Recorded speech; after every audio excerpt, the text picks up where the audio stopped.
Et je voulais faire une transition vers France Télévisions. Est-ce qu'effectivement le seul modèle n'est pas de le sortir du marché et de le faire financer par l'État? Et est-ce que c'est pas le sens J'étais sûr est-ce que c'est pas le sens de la réforme de l'audiovisuel qui enlève, qui fait financer France Télévisions par l'État?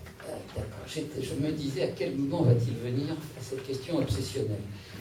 Écoutez, je vais vous donner trois éléments de réponse, puisqu'il paraît qu'on m'impute une parcelle infinitésimale de responsabilité dans cette affaire, que j'assume.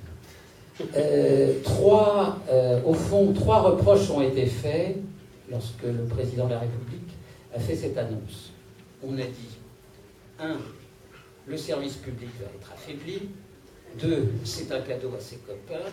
Et 3. C'est un moyen de mettre à la tête du service public un bon agent de propagande, grosso modo. Alors, il s'est passé par ailleurs, et ceci était tout à fait imprévisible, c'était pas du tout quelque chose qu'on pouvait avoir en tête à l'époque, la crise que vous connaissez tous. Et le résultat aujourd'hui, c'est quoi?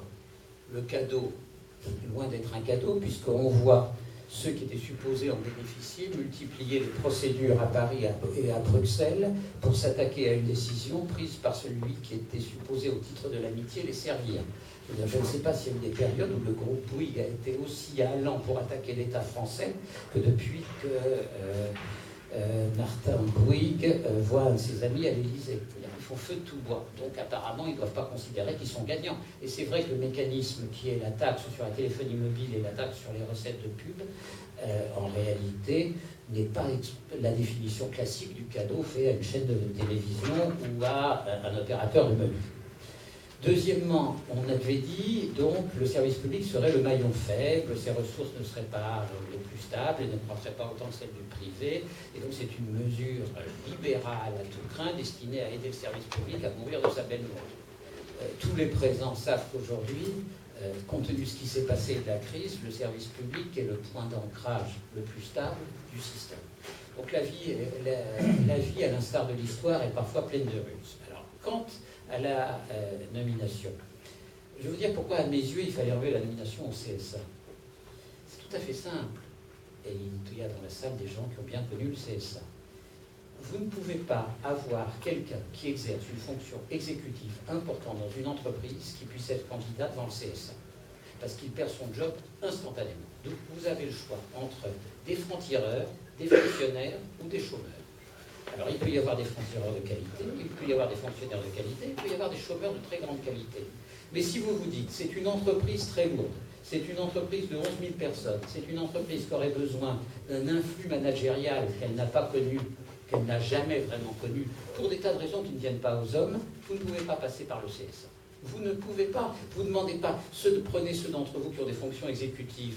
Je prends par exemple le président de Coca-Cola France. Supposons un instant qu'il ait eu envie de présider France Télévisions. Si c'est le CSA qui nomme, il ne peut pas aller présenter sa candidature. S'il se fait retoquer, il a le ridicule d'être retoqué, 2, il a perdu son job. Donc la nomination par le CSA interdisait tout recrutement managérial. Alors après, je pense que évidemment, je ne vous dirai rien de plus sur les hommes, je vous ferai quand même remarquer une chose, c'est qu'il y a eu une nomination en maquette réduite de France Télévisions qui s'appelle Radio France, et la nomination liberticide que tout le monde attendait pour pouvoir dire on l'avait bien dit, n'a, je crois, pas eu lieu. Donc, ayez en tête une seule chose, vous pouvez faire maint reproche au président de la République, sauf d'être un idiot. Donc, il ne fera pas la nomination liberticide que d'aucuns attendent.